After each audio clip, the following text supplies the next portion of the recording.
Debit card users now have some new protection tonight. A federal rule that helps prevent you from being hit with multiple and expensive overdraft fees. In tonight's segment 2 News problem solver Michelle Lowry tracks down expert information from a banking insider about how the rule works.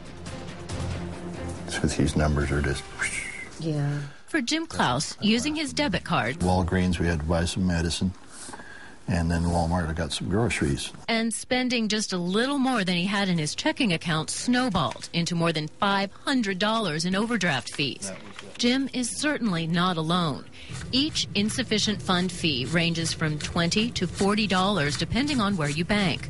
The Federal Reserve says banks pull in between $25 to $38 billion in overdraft fees each year.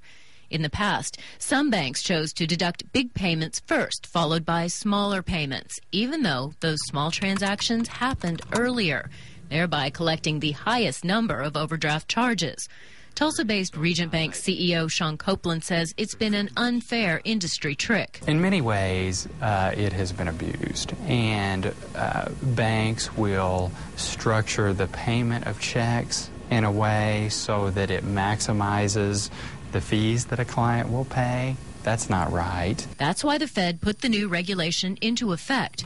Customers must now choose. Have an ATM or debit card purchase declined by your bank if you don't have the money in your account, or tell the bank to go ahead and let you spend even if it will result in overdraft charges. Now, when a client chooses to use their check card or ATM card and overdraw their account, they know they're doing that. There's lots of disclosure. It's not a trick. July 1st marks when all brand new customers must decide whether to opt in. If you're an existing customer, you have to decide by August 15th.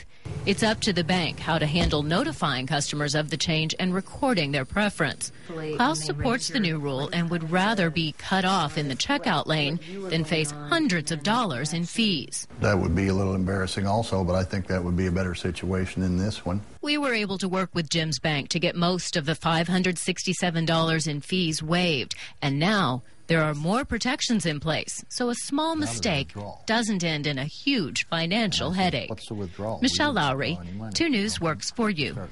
Michelle, thanks. Now, most banks also offer the protection of linking to accounts. So if you overdraw your checking account, the bank will sweep money from your savings to cover the purchase.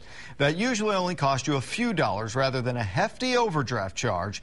Now, you will find all the details on this story and in the Problem Solvers section of KJRH.com.